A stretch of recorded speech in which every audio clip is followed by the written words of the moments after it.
Hello, good afternoon, ladies and gentlemen. So we're going to start the panel. If you can join us in this room, if there's still a lot of place available.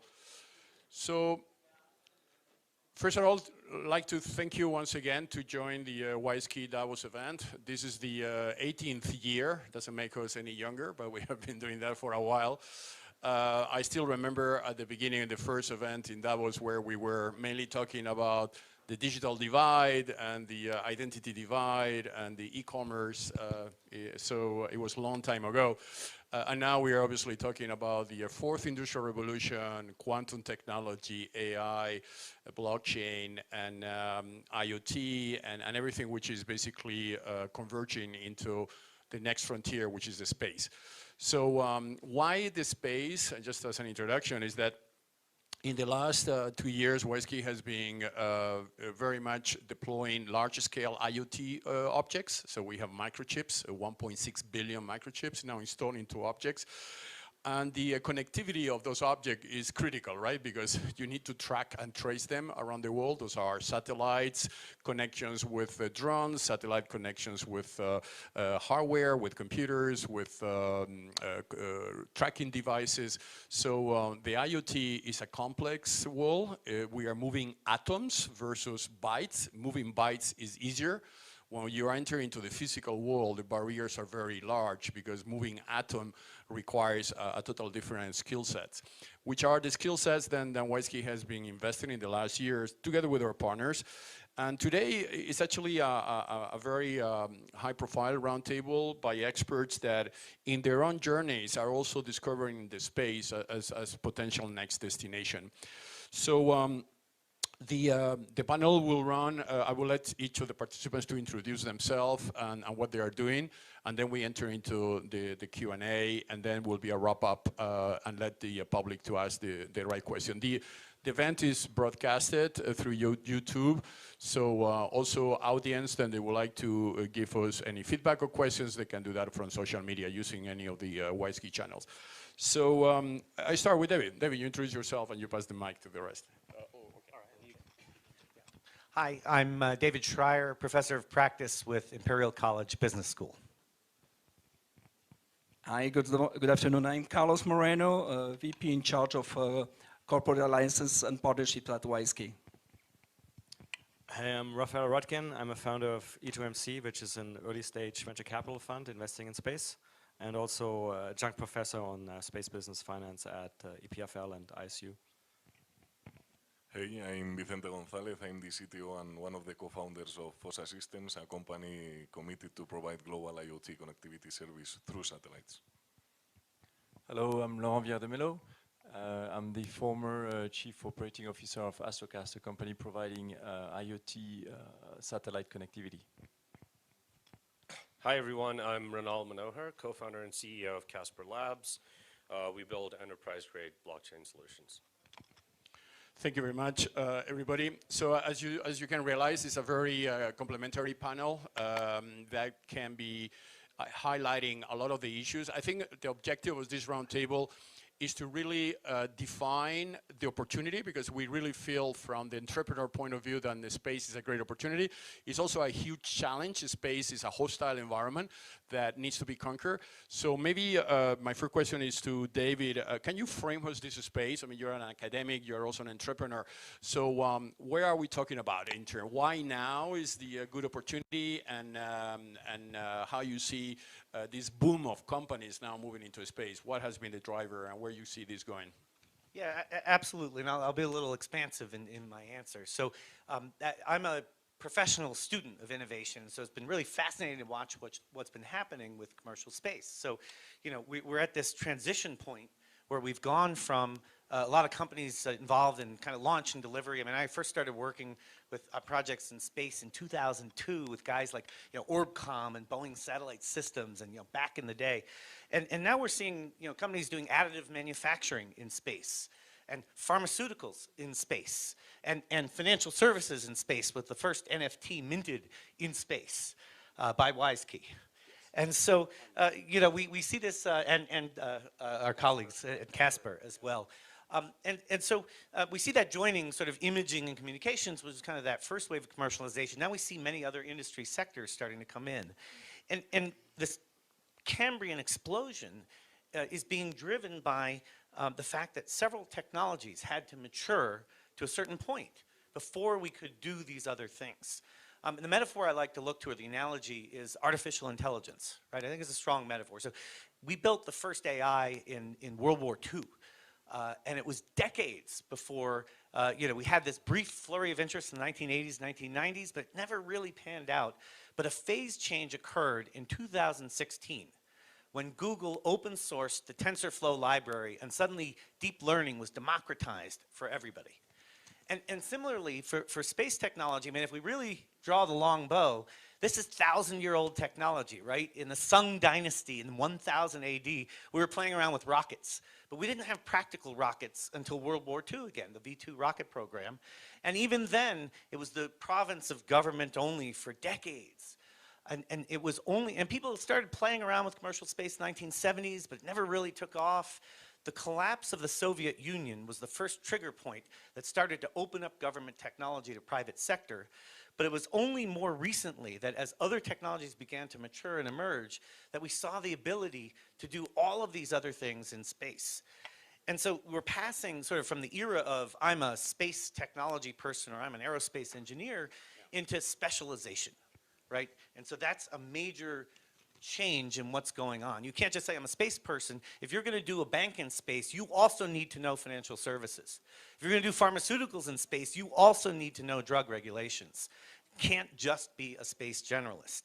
And so there are other issues as well. Space debris remains a visceral problem. We talked about this in 2020 at the last in-person Winter WEF. Long-term effects of space on the human body. If we think about colonizing Mars or the moon, or even putting astronauts up on a more regular basis in private space stations, or space tourists going up, we have to think more about the effects on the body.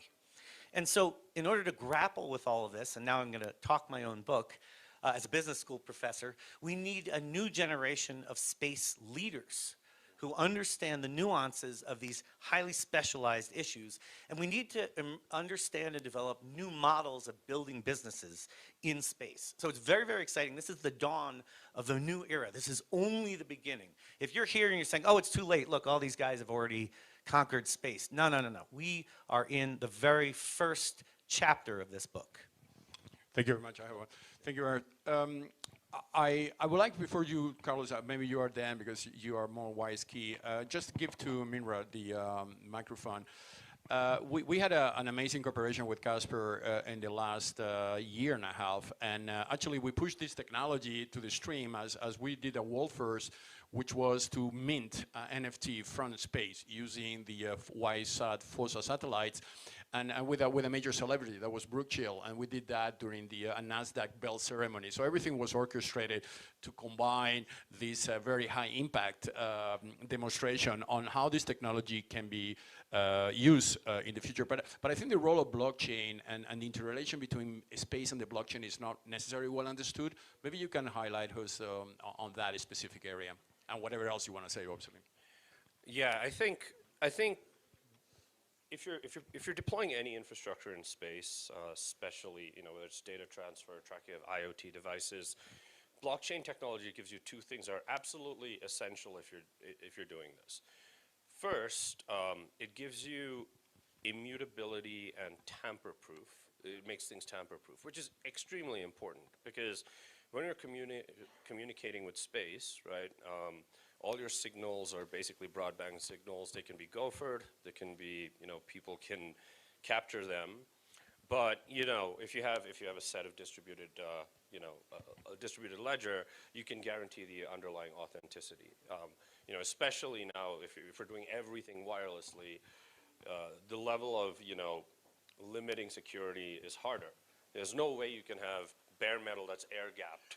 I mean, air gapping is impossible in space, kind of by definition. Yeah. And so you need a technology that gives you the same level of trust, control, and tamper-proofness that air gapping would. So that's the first one. The second thing is, the whole reason you do things in space, for example, is because you replicate infrastructure. Meaning, What you don't want when you're tracking a supply chain is if some rogue government comes and blows up all the servers, now we have no look through into what's actually going on. Blockchain as an underlying technology is incredible at replication, meaning you don't need to build any overhead to have information replicated in many places. So hey, if a bunch of like things get taken out, it's kind of okay because it's replicated somewhere else and we can rebuild again. So I'd say those are the two reasons why, yeah, people say like, oh, blockchain in space, it just sounds silly. But when you really, really think about it, there are two fundamental problems that are so essential if we're transferring data this way that really only blockchain can solve because it's the best form of copy protection we've ever had. Thank you very much. And I think, and again, this is my background on cybersecurity for so many years, working first in the UN and after with WISeKey. There is a very important role on the space in terms of cybersecurity, right? Because there's already a battlefield happening there without us necessarily realizing how countries are attacking other countries' satellite. But we'll come back later on that aspect. Laurent, I mean, you have been working with the satellite company after your studies on EPFL, and you have been on the ground, focused on completely SA solutions on satellite. What are the considerations for a customer to deploy a SAT IoT solution from your experience? And what are the differentiators between SAT IoT providers that you know in your work with satellites? Yeah, well, SAT IoT is a very complex domain. It has a lot of advantages, but also drawbacks if you compare to terrestrial networks. So a company would have to choose wisely, the solution they would adopt. I think the first thing is because there's so many of these still kind of startups, scale-ups providing SAT IoT, you would look at how viable is the company, because it's such an investment for companies to deploy IoT solutions, such a change in their way of operating things and logistics, maintenance, that you don't want to make this effort and then the company would disappear 5 years later. So choosing carefully the company, then as the company a proprietary protocol of communication, or is it open? So then you are not tied to one specific provider. This is important too. And then, well, SAT IoT interest is to connect seamlessly any place on Earth. So it's great, but it comes at a cost, which is latency as well.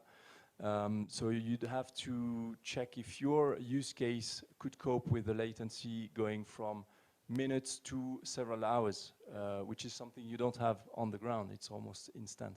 So for some use cases, if you monitor a glacier displacement, for instance, 1 or 2 measurements per day would be fine enough. But if you operate a network of wildfire detection, you want something almost instant, right?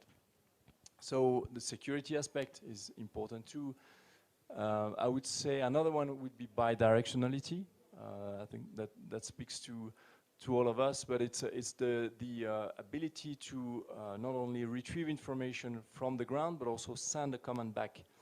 And this is very important in some cases. If you, for instance, monitor a crop field, you want to know if this is humid enough or what is the temperature. It's good, you have this information, but if you see that it's too dry and you cannot do anything but just send someone to water it, then you lose half of the benefit of having a remote sensing solution. So having the ability to send back a command to trigger a water valve and irrigate your crop is even better. So it depends really on the applications, but there's a lot of aspects to look at when choosing a satellite IoT solution. And before you go, do you think there's a kill app already there? Is something that you see is going to happen before anything else in the satellite? Is that IoT or is something else? Is supply chain tracking? What will be the industry that you think is going to take over first?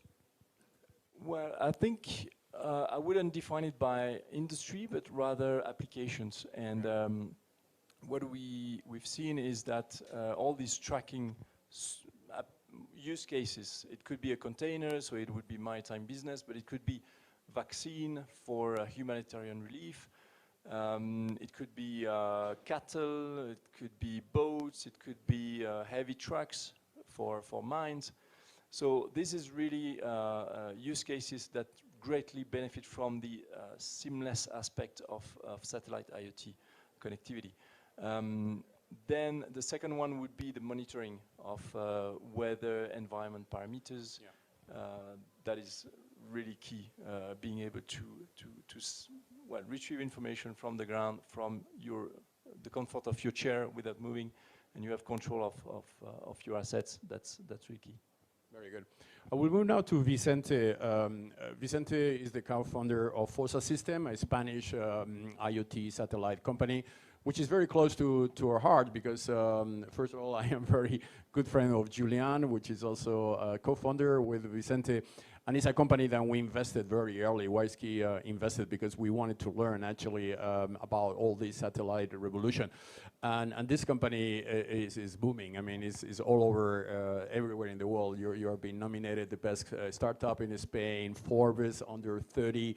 So you have an amazing year, and this is great for us from many perspectives, obviously as an investor, but obviously also because we saw maybe before anybody else the potential of this industry. But maybe can you describe your journey and where has been your great successes so far? But also, and again, the debate here, I mean, we got 700 registration. It's not everybody here, obviously, but we have a lot of people online, and we have bank investors and private equity. Just what is required to bring companies like yours to the next stage in terms of growth path? I mean, it is a very big endeavor to conquer the space. It requires a lot of money. Maybe you can give us vision on that and also to the audience. Yeah, sure.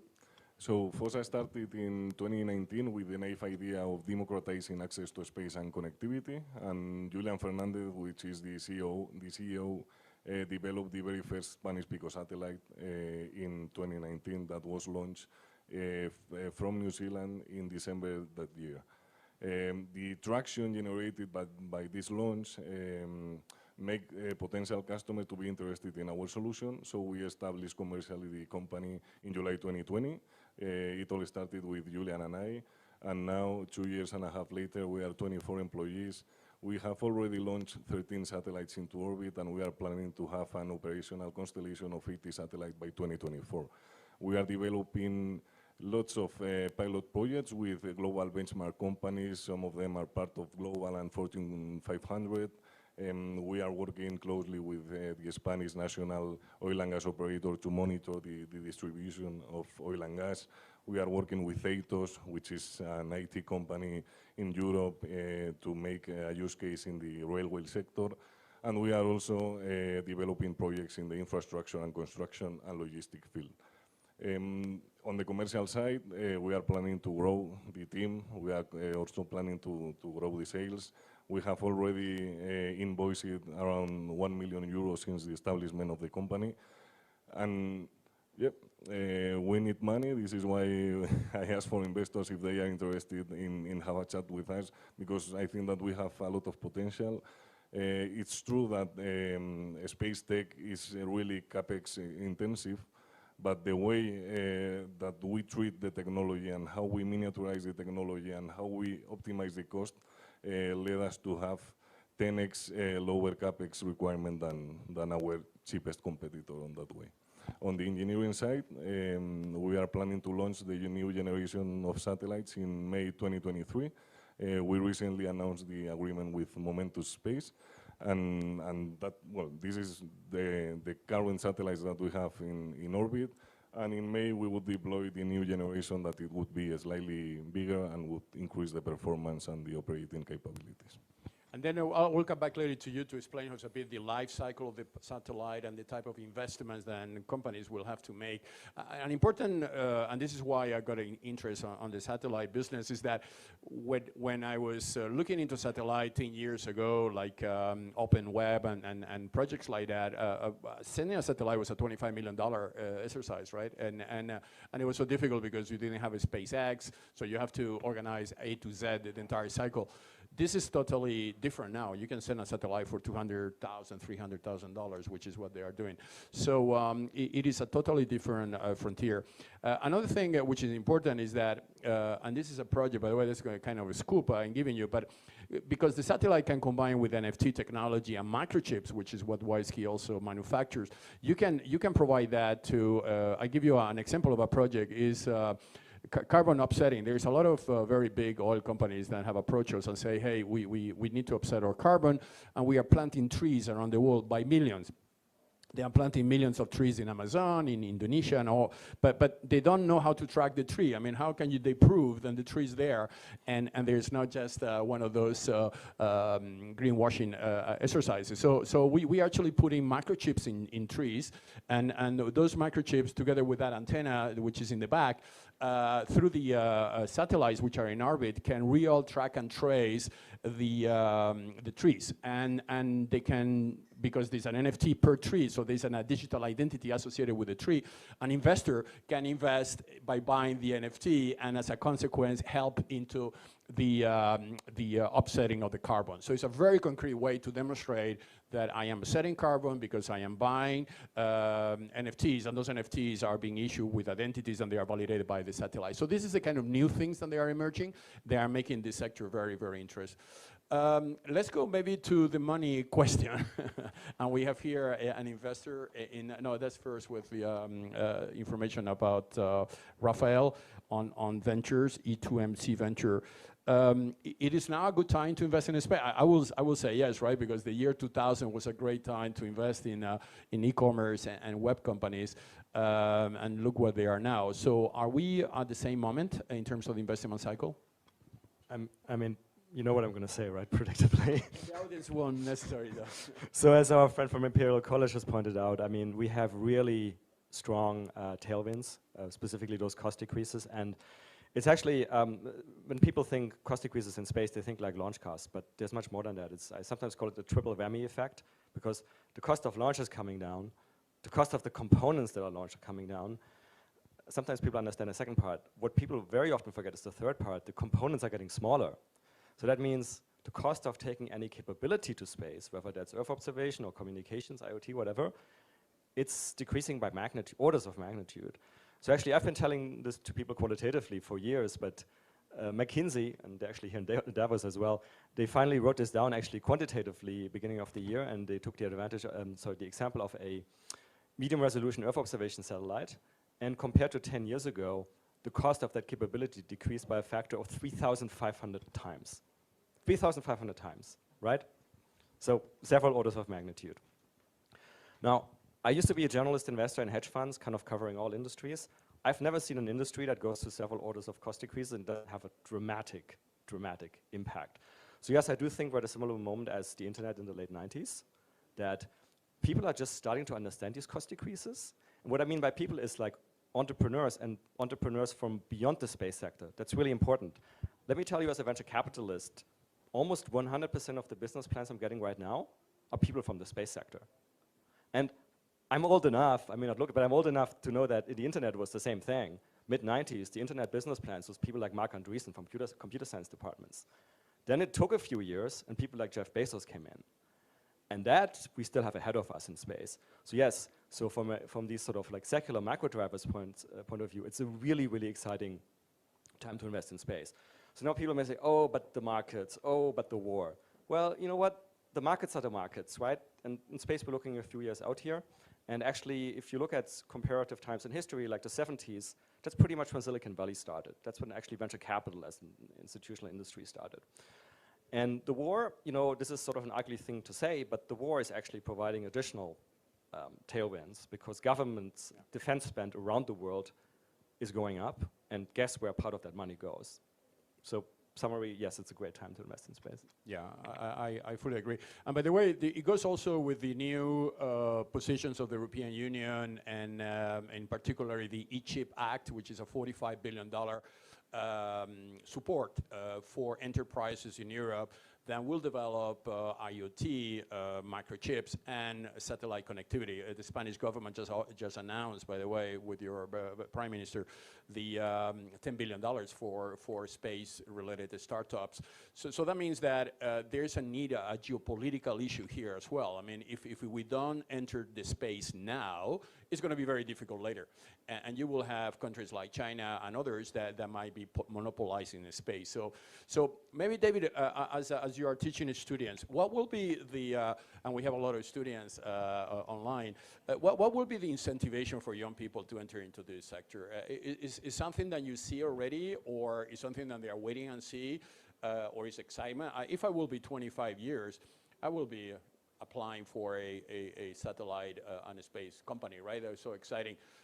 In Switzerland, just to give an example, the Swiss Army we are partners of, have developed a space unit inside the Swiss Army where you can do your military service. So young people in Switzerland can go and do now their military services serving the space army, which is amazing. Switzerland doesn't have a launcher yet, but obviously there is a concrete intention of the country to create that kind of ecosystem. So maybe your experience as a professor and in contact with young people. Yeah, well, I'll actually start with, we were chatting about this prior to this on text. I'll start at home. My oldest child, who is 16, is super excited about space. And Julia just was admitted into a special NASA program for high school students, and so I'm very proud about that. But is seriously considering this as a potential career. And so there are, I think your own children also are quite interested in space. I mean, this is like the hot thing. So when you think about what motivates someone who's a high school student or a college student, you know, they want something that is intellectually stimulating, that is exciting, and where they think they can make an impact. You know, in an industry like apparel, a young person doesn't wake up in the morning and say, oh yes, I could have an impact by designing the t-shirt. No, it already exists. But with space, there's so much yet to be invented and so much yet to be pioneered that this is the new frontier. This is the new adventure. And so it's tremendously exciting for young people all over the world. And I think that when they also start doing the research on the math around dollars and euros available for entrepreneurship activities, they say, if I want to be the next Jeff Bezos, or I want to be the next Elon Musk, or I want to be the next, you know, you name it, I want to be in space, because the first trillionaire entrepreneur is going to come from the space industry. Totally, would agree. Carlos, you work in WISeKey, and you have been very much involved with your team with the cooperation with FOSA in WISeSAT, which is a hardened satellite option that WISeKey developed in cooperation with FOSA, as includes our microchips inside the satellite. What are the business cases that you have? I mean, this is a very short span, and we are talking only 1.5 years with COVID in the middle. Was not the right time to go to space. Well, there was COVID there. But what are the examples and the concrete business cases that you had witnessed during that period? Yes, actually on IoT, the proposition, in fact, the interest is very, very high. And we already been in collaboration with a couple of very large smart agro projects in Spain, in south of Spain. Those guys are pretty much interested on the value proposition because it's suit exactly all the needs that they do have, and as well for projects on tracking animals. This is another project that we are working on. It's important that you said that the European Union is behind of it, because they are funding such projects, and they are really huge projects, important projects. So those are the one, and very important that you already mentioned is the partnership with the Swiss Army. This is another project of, first, we are a kind of advisor for them, bringing them everything related to the best practice on the IoT space world, and they are choosing us, selecting us as well, to trace items from the army, and there is an important project which is going to raise probably end of this year. Thank you very much. One area which I think, again, as an entrepreneur, as the case of FOSA, I also started with 1 person, 2 person, 100, 200, 400, and so on. So I know the journey, and that took me 25 years in WISeKey on that journey. So I know how much effort and sleepless nights you need to go through that. But but in our time now, I keep saying to young people when they say come to me, I say, wow, I want to be an entrepreneur. How you did it? And I say, look, in my time it was actually very difficult because I have to raise $100 million for doing something that you can do maybe in our days with $100,000 because everything is free. Cloud is free. IoT, you can get partners that they work with you. So the ecosystem is much more mature. How you can scale your company? I mean, you're saying next year you're going to be in a constellation time, but do you have clear ideas on how you scale? And if you scale, is that the end journey will be a satellite company or will be something else using satellite? Okay, tough question. So for the next year, we plan to double the size of the company. As I mentioned before, we plan to launch 80 satellites by 2024. And the idea in the medium term, 3 years from now, would be to develop medium throughput IoT satellites to increase and enhance the kind of services that we can provide. And maybe, not being the biggest SAT IoT provider, but maybe one of the top leaders of global IoT services provider. Which you are already, because your valuation has lifted substantially since we invested, right? I mean, you have been doing very that's well. True. That's true, but because we started as a satellite manufacturer and we didn't have any hardware on space. And on that, Biren, I just asking you a question because you run a very large configuration. By the way, I recommend you guys to go to the blockchain hub there, which is an amazing. It's maybe one of the most active center in Davos in the last year since you just created that. The ecosystem has multiplied times I don't know how many in recent years. You just need to see the billboard there with the logos of companies that they are now working with you. Will be cryptocurrency or what I was thinking in WISeKey to inject into this project is that machine-to-machine payment system where you can make payments between satellite and objects using crypto coins. Is that something that will speed up that and will help to finance that? Because we're talking here about millions of dollars. I mean, if this guy wants to put 80 satellites, so we are talking here about 20, 30 million, which is peanuts, right? In terms of what they need. But in order to do it properly, you might need much more than that because the latency aspect, right? So how can we finance that? Yeah, absolutely. And first of all, I think there's sometimes a lot of confusion between blockchain technology and cryptocurrencies. And now there's all sorts of cryptocurrencies. Each one does something different. And the one we have, we don't even call it a cryptocurrency. There's a token called CSPR, but really what it is an AWS credit. It's just processing. But if you're talking about transferring money, that's usually something like, a stable coin or something that, if you think about an AWS credit, if you took all their computation and split it up into a certain number of parts, one part would cost something based on how much people need it, right?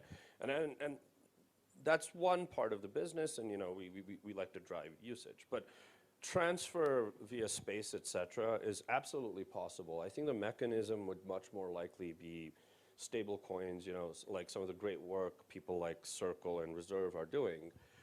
I almost think blockchain is almost necessary if you're going to be doing it via space, going back to what I said. But I'll add a second point. So I had made a point about, mechanisms that we use on the ground to protect us, like air gapping, wired networks, and all of that doesn't work if you're doing everything through wireless transmission.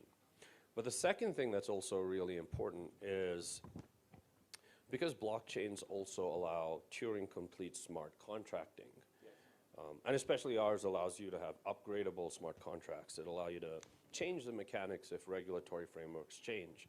That's extremely important because the last thing you want is every single transaction, if you think about it, if that's how you're doing it, you actually want a level of automation. Otherwise, all the efficiencies that you were trying to gain by creating this, replicated system out in space that can't be gophered, you'd lose that without a level of automation. So the answer is a strong and resounding yes. I just think a lot of people misunderstand how exactly that mechanism would work. And I hope that was helpful. I don't know if that's exactly how it turns out, but, gun to my head, that's what I But it's the path to follow, absolutely. Laurent, space, okay, we are launching 100 satellite. You have launched with AstraCats on satellites. Is that getting crowded in the space? What is the risk of collisions? Is that low orbit? Because low orbit is only, what, 3 years, the lifespan of a satellite? So whatever investment you do there, you have to think about the business model associated to it, because in 3 years' time, you have to launch again. Maybe some clarifications around that.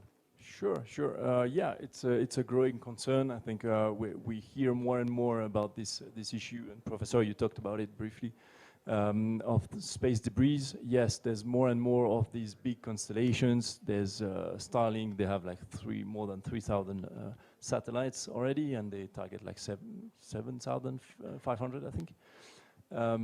So yes, it's a concern. But at the same time, space is big.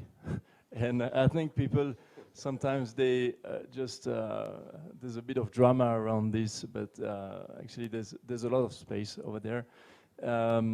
But still, there's I think it's 1 million objects bigger than 1 centimeter orbiting, and they orbit at 15,000 meters per second. So it's 10 times the speed of a bullet. So if any of these would touch, it could be the ISS that had to move because of this, it would provoke quite some damage, right? So what can a satellite operator do is first to subscribe to these services that would alert you if there's any risk of collision. So there's the NORAD from the US Army, there's in Europe we have a new service as well. And they would tell you if there's any high probability of having a collision. And what can you do? You can, if you have the ability to maneuver, if you have like propulsion on board the satellites, you can move your satellite. If you don't, then you could still try to move using the drag and so on, but it's harder, it's slower. So that's what you can do. In order not to contribute to the problem, you can also try to deorbit your satellites when their mission is over, either by burning them in the atmosphere, and it's very fast when you are in LEO orbit, or move them to a graveyard orbit. And most of these debris, they don't come just from the satellites or collisions that happened in the past. It's also the launches. And each time there's a launch, stages separate, and some parts are just left there. But more and more, I think the launches become cleaner and try to mitigate that risk of increasing the number of debris. And there's also a mission. We have a mission in Switzerland, which is called Clear Space, to develop a satellite to go and grab a satellite and burn with it in the atmosphere. Obviously, the business case has to be evaluated, because to build such a satellite, launch it, and just take one debris with you, we'll see how far it goes. But yeah, there's actions. There's also, just to finish on that, the ESA has a recommendation to dispose of your satellite 25 years after the end of its mission, either by burning or moving to a graveyard orbit. It's a recommendation, it's not a must, and perhaps in the future there will be more rules to force satellite operators to have mitigation measures. And do you think regulation will also put some barriers on the space launch of satellites? Is that because for the time being, I mean, either you have a deal with the SpaceX or a few other launchers, but if we enter into some kind of geopolitical situation where countries are start to say, hey, I don't want your satellites in my territory, will that be a deal killer? Well, yes, it is an issue, and it's already an issue. We had that issue with Astrocast that we were launching with SpaceX, and they wouldn't let us launch unless we would have Switzerland recognizing that our satellites were Swiss, because there's a lot of liability behind if our satellites would collide with another satellite, who pays for that, and so on. And in Switzerland, although they signed the outer space treaty, years ago had no registry of satellites. So this is changing now for the good. And also there's almost 200 of these small launchers projects in the world. So every region is trying to have its own capability of launching satellites to avoid that possible issue in the future of not being able to launch. So there's quite a few in Europe too, not yet at maturity, but it's coming. And maybe, Rafael, as an investor or as a VC, will you be concerned about the potential risk of legislation, but also the rocket can explode? Actually, it happens to you, right? So you had several satellites destroyed with a rocket at the same time. So what happened there? Is insurance, is an investor concerned of that risk? How you will treat that? I mean, it's space, it's hard, as we say, and people may be aware we had a number of launch failures in the recent weeks. I mean, just last week we had two consecutive days, two vehicles, two launch failures. That's just part of it. I think two things are going to happen. I mean, one, yes, there is insurance. By the way, of course, the insurance companies are not stupid, so if something like this happens, they adjust their insurance rates, which at the moment all goes to the benefit of SpaceX, which makes me happy as a SpaceX shareholder, I guess. Also, I guess, I mean, you guys can tell me, but if you're a startup right now, if you have to do like an IOD or an operational mission, you have the choice between a Falcon 9 and something else right now. Where do you go? I mean, I'd probably go for Falcon 9. But yes, it's something on our mind. The space debris issue is also on our mind. We deal with this in various ways. So one, if we invest in constellations, I don't think we would invest in a constellation that would not have onboard propulsion. And actually for two reasons. One, I think it's ethically wrong at this point not to have onboard propulsion.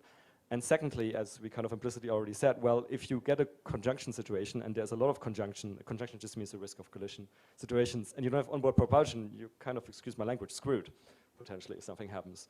So there's two reasons to have onboard propulsion, and we pretty much, I think, would require that of any satellite operator we're investing in. On the other side, I mean, there's always opportunity, right? And so the opportunity is, of course, also for startups to deal with this, and they can deal with this in two ways. We already mentioned ClearSpace, a Swiss company, and they're engaging in what we call active debris removal, so actually going up there and cleaning up stuff.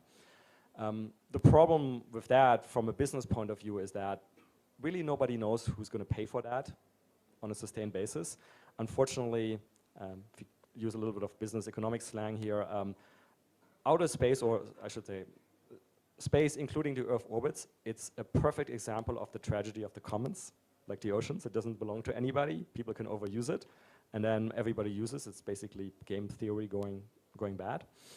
But so yeah, this is the active debris removal. The other part of, or the other type of company, startup companies, is basically companies that provide conjunction warnings. So that monitor what's going on up there. We call that space situational awareness, or if you're from the military, you probably call it space domain awareness. But it's basically monitoring what's going on, including when there's a risk of collisions, or conjunctions, as we say. And we invested, for example, in an American company called Privateer, who are doing that. Privateer, I won't go into detail, but it's a very fascinating story. One of three co-founders, one of them is Steve Wozniak, who I presume most of you know is a co-founder of Apple. It's his first entrepreneurial venture in 30 or so years because he considers it this important. Actually, we are talking with him as well on NFTs, but we'll talk to you later about it. So 10% of Earth is only connectable now. The 90% of Earth is not yet connected. I know I was running a panel with the United Nations just a few months ago about what they call One Humanity, which is the Dialogue of Civilization, which is a project that WISeKey is executing with the United Nations in terms of providing digital identity to everybody on Earth. It's only 1/10 of the people on Earth, and they have a digital identity. The rest are not even considered, so they are excluded from the digital opportunity. So if you compare the digital identity deficiency combined with the fact of lack of connectivity, wouldn't satellite be the optimal solution, considering that what is the alternative if you're in tracking in the sea a cargo, or you are in Africa in the middle of the jungle? How do you connect? Maybe the economic comparison, Vicente, on the I don't know, connecting by 5G or whatever versus connecting with satellite, because that's really a very strong argument when you go and say, hey, I can do something much more efficient, much more secure, and actually cheaper. Yep. Indeed, satellite is the only option to guarantee global coverage on every single point on Earth. At the end, us as FOSA, we are, as one of the biggest differentiations with our competitors, we are using standard LP1 technology protocols. So our infrastructure is completely interoperable and interoperable with this kind of deployments. So our customer doesn't need to buy us a proprietary module and integrate this kind of modules onto the sensors or the devices. And if the container is in the middle of the sea, it can directly connect to satellite. But if it reaches port, it can connect to Wi-Fi, 3G, 4G, with just paying the connectivity cost of FOSA. We are so cheap that we are even competitive with terrestrial connectivity networks. And will telco help you, or they see you as a competitor? It would depend on the telco. We have some telcos interested in our technology, and they could be potential distributors of our services in strategic regions. And also Army, you know, for instance, and this is public information, so I can disclose, in Switzerland, WISeKey, WISeSAT and FOSA, we signed an MOU cooperation with the Swiss Army, because the Swiss Army, we have many mountains in Switzerland, as you can tell, and there's a lot of equipment in the valleys, and for the Swiss Army to know real time what that equipment is, they will have to put very expensive antennas in each of the mountains, and that is a very expensive infrastructure that can be totally make it much more efficient and cheaper if you just do it from the satellite. So this is the kind of, I will call, drivers that will make investors confident, but also technology companies like you guys and us much more efficient. One other thing, and again, maybe it's my perception, but maybe, David, you are a writer of a book and you are in MIT. It's how can you educate people on that? I mean, this is not necessarily well known around, you know? I mean, people, okay, you send a satellite, but do the people grasp, the executive and young entrepreneurs, about the possibility? Do you see that in MIT? Do you have any satellite focus courses going on? Or maybe is that an idea for the future? Sure. Well, certainly now that I'm at Imperial College Business School, I'm very, I'm thinking of designing a space entrepreneurship class, because I do think that there is a lot of student interest in it.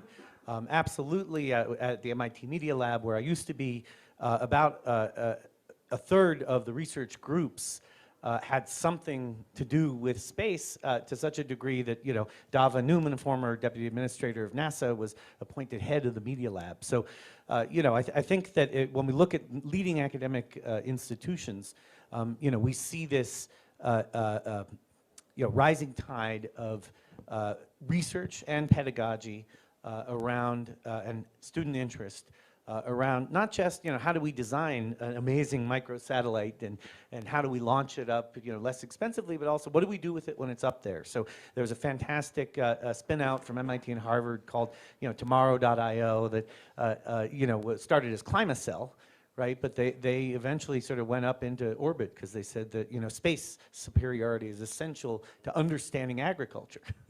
So I think that people are beginning to get aware of what the opportunities are, but I do think a lot more education is needed. Absolutely. Okay, as we are just on time, just open the floor to questions. If you have any question to the panel that you would like to address, the microphone is there. Don't be shy, whatever question. You know, the idea of those events in Davos is always to start a new discussion. I still remember very well when WISeKey was maybe one of the first companies talking about cybersecurity here 25 years ago. And then we were one of the first person also talking about blockchain. And then we were one of the first person talking about IoT. And now we are talking about satellite. I mean, this is part of the fourth industrial revolution, while in the Congress they are setting up what I call is the future on the fourth industrial revolution. In those specialized meetings, we are putting substance into these strategies, right? So any questions, whatever that be, for the panel or for me?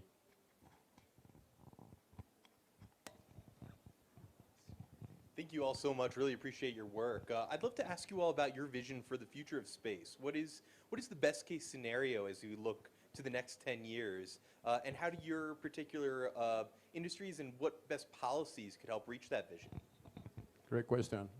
Anyone in particular wants to take that? I'm just going to briefly I continue to tout space exploitation, space mining. I think we have massive resource constraints on this planet. Political risk of state actors has come to the fore around critical materials for things like semiconductors, and space solves a lot of those problems, but is going to take probably 10 to 20 years before we see it at scale. But I'm excited about it. So if first of all, I wish you would have said like 30 years and I could have talked about sci-fi stuff. But 10 years, honestly, I have one answer. Like, we have to make space work for Earth, period. Because we're only just scratching the surface on that. And people don't get that. There's lots of prejudices, including here in Davos, that basically space is a waste of taxpayer money. It's like billionaire joyrides. And no, it's not. Like, there's so many things we can do with observation. Like, there's so many things we can do with like in-space manufacturing. And that's what we have to work on for the next 10 years. And I'm going to be investing in that. Very good. Just wanted to complete that. Totally agree with that. If we take space as a whole, beyond just the Earth orbits, and we take the Moon, Mars, there's some countries already trying to step on these planets and state that it's their land, right? I think what would help is something like the Antarctic Treaty. You might be aware of that. I think it's in '59. Many countries decided that Antarctica would stay a country for scientific exploration, and there's no revendication of sovereignty by countries. I think that could be helpful for the Moon, for Mars, and so on. Yeah. Yeah, if I were to just add one thing, and again, everyone's covered great stuff about policy, but really, if you think about every industry, there's always, that inflection point, like how Netscape was for the internet. The inflection point we have to solve for space is that, if you think about it, Earth is essentially a gravity prison, meaning most of the energy of like getting out into space, 98%, whatever, is just escaping Earth's gravity. And now, there's so many like potential solutions for that, like space elevators or particle accelerators, not like the Large Hadron Collider, but things that just can accelerate like mass out into space. Really, once we solve like, hey, how can we get tons of material out into space? Like, once it's there, it's a little easier, highly, take that with the biggest grain of salt you can. But really, if you just think about the cost and energy requirement, like the asymptote for us, it's like the internet became easy to use because now you no longer needed to know a lot. Space will be more accessible if we don't have to burn that much fuel or consume that much energy just to get mass out. And it was great, like when you mentioned, the triple whammy of things happening, which is helping, but there's still a set of technologies that will get us where, it actually starts becoming viable. I'm really excited for when that happens. It'll be really cool, People told you what a cell phone could do today, and you told them that 30 years ago, they'd say you're nuts. And so, half the stuff we're discussing right now, hopefully will seem, when I'm 60, hopefully prescient. So, yeah, but very excited. Thank you, Brian. Any other question? Yeah, please. If you don't mind to introduce yourself. Yes, maybe another point which is important for the future is the value proposition which is brought by such a technology is really to become affordable, that the space is becoming affordable for any kind of company.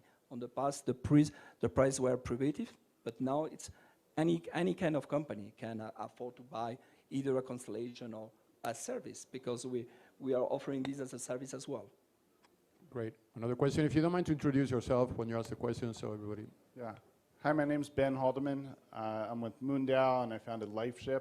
And I'm curious thoughts on community space movements and DAOs and new types of organizations to do big things in space, new governance models and the future of space with all of that. That's a very big question. Yeah. I'll throw myself out. Go ahead, yeah.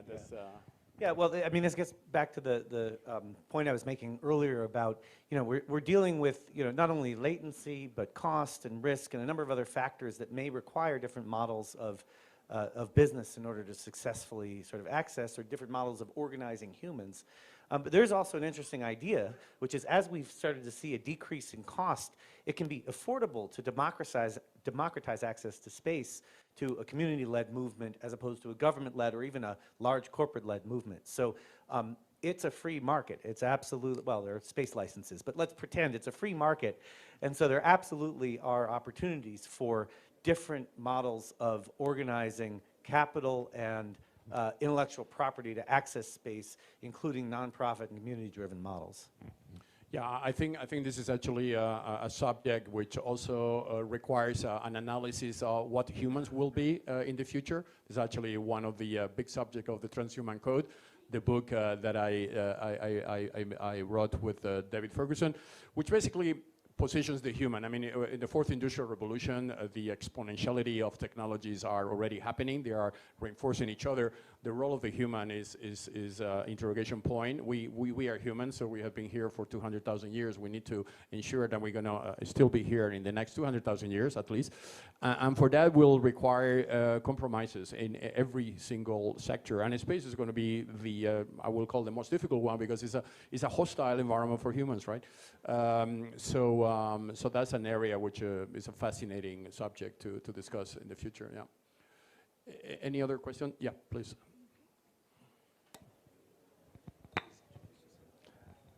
Marco Annabelli, strategic consultant, advisor to Casper. I'm curious, is anyone on the panel sort of considering the next 10 years where we're likely to see entanglement communications working, which means your orbital distances now are irrelevant, and you can now get away from the space junk and possibly also stop making more space junk?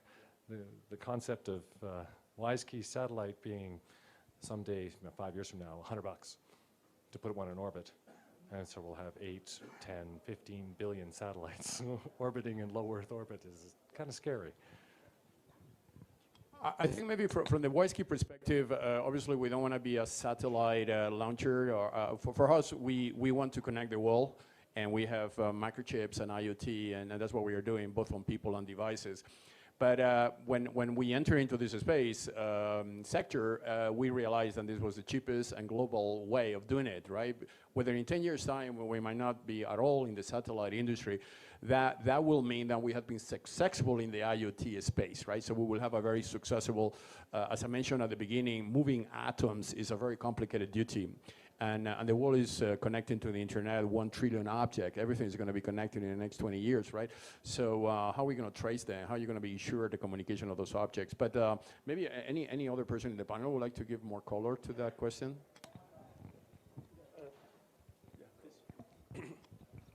Yeah, I think, and this, I'm going to answer Marco's question and your question as well simultaneously. Some of the reasons why some of these things don't get solved, and like from a blockchain company, I like Davos too, but I've spoken to some legislators. The reason some of this doesn't get solved, like, okay, where do you orbit, what do you do, is because what's the appropriate recourse when something goes bad?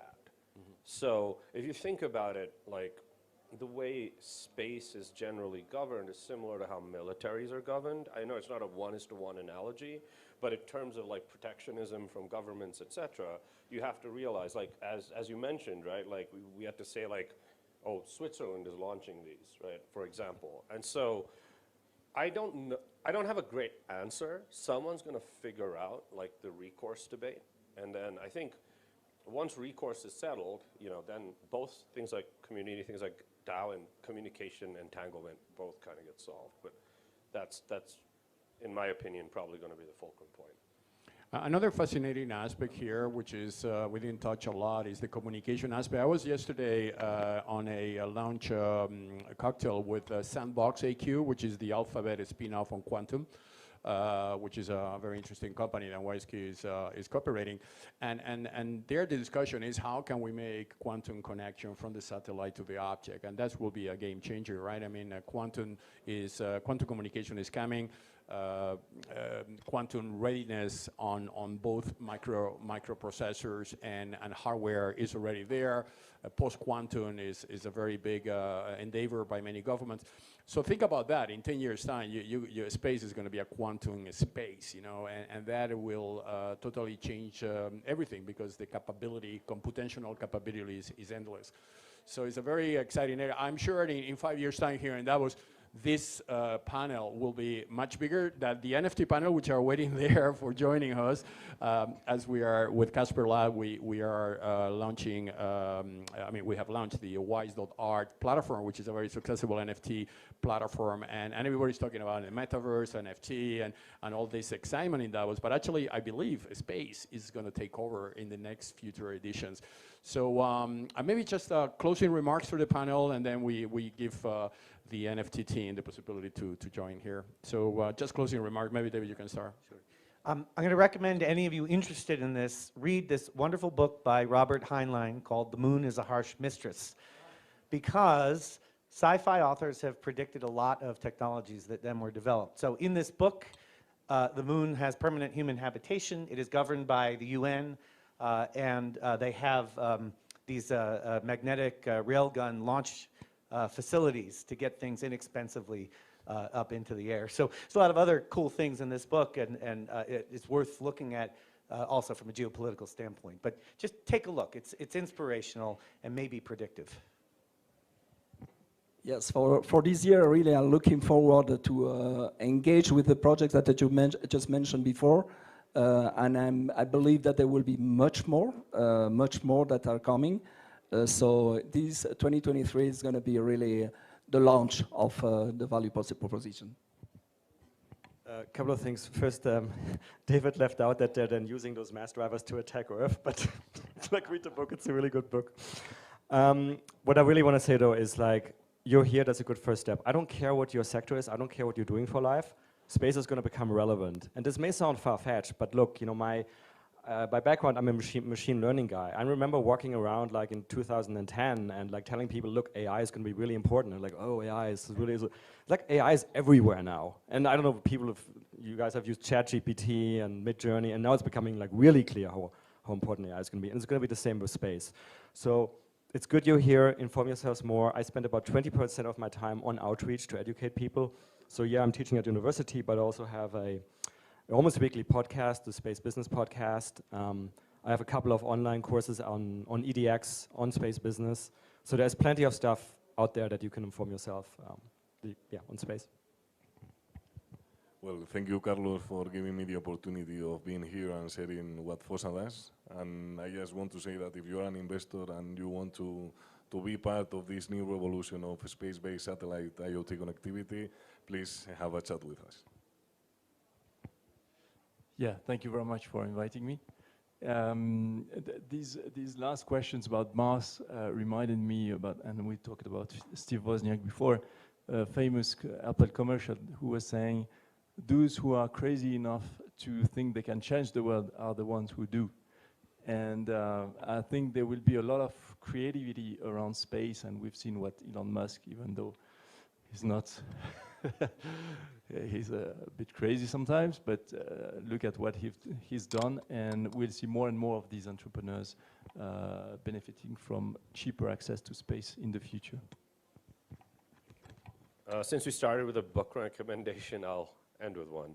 So if you're interested on a really dark humor, bleak, kind of absurdist book that talks about the earliest technologies that have created space, which is the V2 rockets, please read Gravity's Rainbow by Pynchon. It's not for everyone, but I can tell you it's a bit of a blast, and gives you a lot of like insight into the early days of thinking about like, hey, how do we get things really high and really far? And when you see how long we've come, also read the first book recommendation. In fact, read them one after another. That should give you a really good weekend. But is that, yeah. Thank you very much. Just to say that, you know, when I served the United Nations, your father was my hero. Your father gave his life for the UN. Mr. De Mello, and he was an inspirational leader. And this is the kind of leaders we have to regenerate now in the fourth industrial revolution. It's not only about money or about power or about IPOs or things like that. It's actually to do good and create goodness in the world. And I am sure you guys, together with the rest of the audience, will be a major protagonist of that new world that we are entering. So thank you very much for your support and your visit today. And if you want to stay on the NFT, it's a very exciting roundtable as we are showing the latest technologies on NFT in cooperation with Casper. There are many artists that they have contributed, so we are providing awards of the best NFT of the year. And again, it's a combination between art, technology, and emotions, which is all about what WISeKey likes to see in this kind of things. Thank you very much to the panel. Thank you for your question, and look forward to stay with you the rest of the day. Thank you.